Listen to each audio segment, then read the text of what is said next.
ফিলিস্তিন Israel issue নিয়ে বলার আগে চলুন একটি ছোট্ট কল্প কাহিনী শোনা যাক। একদা এক কৃষকের বাড়িতে ইঁদুর মারার জন্য ফাঁদ পাতা হলে দুর্ভাগ্যবশত সেই ফাঁদটিতে আটকা পড়ে এক বিষধর সাপ। সাপটি ফুসফুস করতে থাকে। তা দেখে ইঁদুরটি ভয় পেয়ে একে একে বাড়ির মুরগি, ছাগল ও গরুর কাছে যায় সহায়তার জন্য। কিন্তু তারা বলে, এই সাপ তো আমার কোনো ক্ষতি করতে পারবে না, তাহলে তোমাকে কেন আমি সাহায্য করতে যাব? সাপটি তাদের কোনো ক্ষতি করতে পারবে না ভেবে তারা কেউই ইঁদুরের সহায়তায় এগিয়ে আসে না। সেদিনই ফাঁদে ইঁদুর আটকা পড়লো কিনা তা দেখার জন্য আসলে কৃষকের বউকে কামড়ে বসে সেই সাপটি। ডাক্তার আসে। ডাক্তার জানায় রোগীকে সুস্থ করতে হলে ওষুধের পাশাপাশি মুরগির স্যুপ খাওয়াতে হবে। তাই কৃষকটি সেই মুরগিটিকে জবাই করে স্যুপ রান্না করে। অসুস্থ কৃষাণীকে দেখতে বেশ কিছু আত্মীয় স্বজনও আসে। তাদেরকে আপ্যায়নের জন্য বাড়ির সেই ছাগলটিকেও জবাই করে দেওয়া হয়। কিছুদিন পর কৃষাণী মারা যায়। কৃষাণীর স্মরণে মিলাদ পড়ানোর জন্য কৃষকটি শেষমেশ বাড়ির গরুটিকেও জবাই করে দেয়। আর এই সমস্ত ঘটনাগুলো সেই ইঁদুরটি বাড়ির এক কোণে দাঁড়িয়ে দাঁড়িয়ে দেখতে থাকে। এই কল্পকাহিনীর শিক্ষা হলো, নিজের বিপদ হবে না বলে অন্যের বিপদে যদি সাহায্য করতে না আসা হয়, তাহলে সেই বিপদই একসময় মারাত্মক পরিণতির দিকে ধাবিত করতে পারে। বিশ্বের ইতিহাসে এমন অনেক সংঘর্ষ রয়েছে যা একেবারে মানবতার হৃদয়ে গভীর দাগ কেটে দেয়। এর মধ্যে অন্যতম হচ্ছে ফিলিস্তিন ইসরায়েলের সংঘর্ষ। বহু দশক ধরে চলা এই সংঘর্ষে শক্তিশালী ইসরায়েল হাজার হাজার নিরপরাধ ফিলিস্তিনি মানুষদের নির্বিচারে হত্যা করছে, তাদের ঘরবাড়ি ধ্বংস করে দিচ্ছে, তাদের অস্তিত্ব দুনিয়া থেকে মুছে ফেলার চেষ্টা করছে। ফিলিস্তিনের জনগণ তাদের অধিকার ও নিরাপত্তার জন্য বিশ্ববাসীর কাছে সাহায্য চাচ্ছে, কিন্তু অনেক দেশ বা শক্তি তা উপেক্ষা করছে এই ভেবে যে এতে তাদের কোনো ক্ষতি হবে না কিংবা এতে তাদের কোনো কিছু যায় আসে না।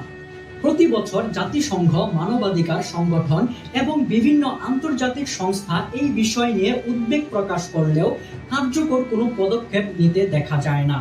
বিশ্ব মিডিয়া এবং আন্তর্জাতিক নেতাদের ফিলিস্তিনের ইস্যুতে কেন এত নীরবতা? বিশ্বের 57টি মুসলিম দেশে মুসলমানের সংখ্যা প্রায় 200 কোটিরও বেশি। অপরদিকে ইসরায়েলের জনসংখ্যা প্রায় 1 কোটি। এই ক্ষুদ্র জনগোষ্ঠীর সামরিক শক্তির কাছে কোটি কোটি মুসলমান কেন এত অসহায়? বিশ্বের মুসলিম দেশগুলো কেন একজোট হয়ে ফিলিস্তিনের পাশে দাঁড়াচ্ছে না? মুসলিম বিশ্বের অনেক দেশগুলো সহ বিশ্বের প্রভাবশালী দেশগুলো রাজনৈতিক এবং কূটনৈতিক স্বার্থ, অর্থনৈতিক চুক্তি এবং সামরিক জোটের কারণে তারা ফিলিস্তিনের পাশে দাঁড়াতে চাচ্ছে না। কিছু দেশ সামরিক শক্তি ও প্রযুক্তিতে অগ্রসর ইসরায়েলের সাথে কূটনৈতিক সম্পর্ক বজায় রাখতে চায়, যা তাদের নিজস্ব রাজনৈতিক এবং অর্থনৈতিক স্বার্থের সাথে জড়িত। এর ফলে আমেরিকা সহ বিশ্বের কিছু কিছু দেশ তাদের স্বার্থের কারণে ইসরায়েলকে সমর্থন দিয়ে যাচ্ছে। এমনকি বিশ্ব মিডিয়াও ফিলিস্তিন ইস্যুতে পক্ষপাত দুষ্ট তথ্য প্রচার করে যাচ্ছে, যা ফিলিস্তিনের পরিস্থিতিকে আরো নেতিবাচকভাবে প্রভাবিত করছে। নিপীড়িত ফিলিস্তিনের প্রত্যাশা সব থেকে বেশি ছিল আরবদের কাছে, আজ তারাই যেন সব থেকে বেশি নীরব। অথচ রাসূল সাল্লাল্লাহু আলাইহি সাল্লাম এর প্রসিদ্ধ একটি হাদিস হলো, যখন তোমরা অন্যায় ও মন্দ কাজ দেখবে তখন তোমরা সেটা বন্ধ করার চেষ্টা করো, অথবা তোমরা তা পরিবর্তন করো যদি তোমাদের হাতে শক্তি থাকে। যদি তোমাদের হাতে তা পরিবর্তন করতে না পারো, তাহলে তোমরা তা ভাষা দিয়ে প্রতিরোধ করো, এবং যদি তাও না পারো তবে অন্তরে তাতে ঘৃণা রাখো। আর এটি হলো ঈমানের সবচেয়ে দুর্বল স্তর। শুধু মুসলিম বিশ্বই নয়, মানুষ হিসেবে প্রত্যেকটি মানুষের উচিত এই অত্যাচারী ইসরায়েলের এই বর্বরতার বিরোধিতা করা। নয়তো উপরোক্ত কল্পকাহিনীর মতো একদিন এই অত্যাচারী পুরো বিশ্বকে বিপদের মুখে ঠেলে দিতে পারে। এই পরিস্থিতি শুধু মুসলিম বিশ্বকেই নয়, বরং সমগ্র মানব জাতির জন্য এক অমিত বিপদের কারণ হতে পারে। বিশ্বব্যাপী শরণার্থী সংকট বাড়তে পারে, ধর্মীয় সহিংসতা এবং বিদ্বেষ আরো তীব্র হয়ে উঠতে পারে, যা শান্তি ও স্থিতিশীলতা ক্ষুণ্ণ করতে পারে। এছাড়া যদি এই ধরনের ন্যায় বিচারহীনতা অব্যাহত থাকে, তাহলে বিশ্বব্যাপী আস্থাহীনতা এবং বৈষম্য আরো বাড়বে, যা পরবর্তীতে বৃহত্তর সংঘাতের জন্ম দেবে। আজকে ফিলিস্তিন, কালকে ইরান, পরশু আফগানিস্তান, এরপরের সিরিয়ালে থাকতে পারে আপনার আমার দেশেরও নাম। ফিলিস্তিন ইস্যুতে আমাদের করণীয় অনেকটাই নৈতিক এবং মানবিক দায়িত্বের উপর ভিত্তি করে গড়ে উঠেছে।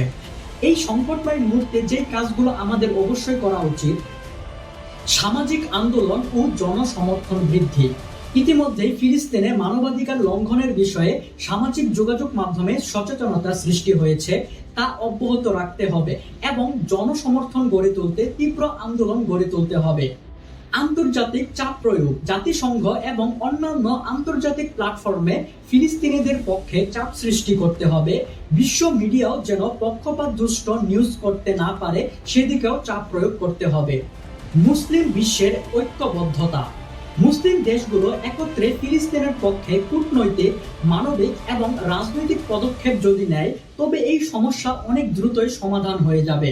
সকল মুসলিম নেতাদের উচিত একত্রিত হয়ে ফিলিস্তিনের পাশে দাঁড়ানো।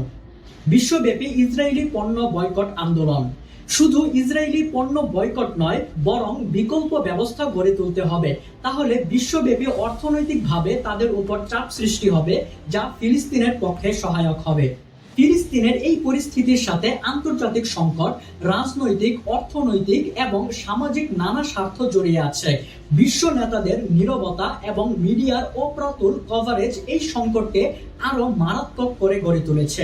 আপনার আমার উচিত নিজ নিজ অবস্থান থেকে এই অন্যায় অবিচারের বিরুদ্ধে অবস্থান নেওয়া, নয়তো আজকের এই ফিলিস্তিনের উপর অত্যাচার একদিন আপনার আমার উপরেও আসতে পারে।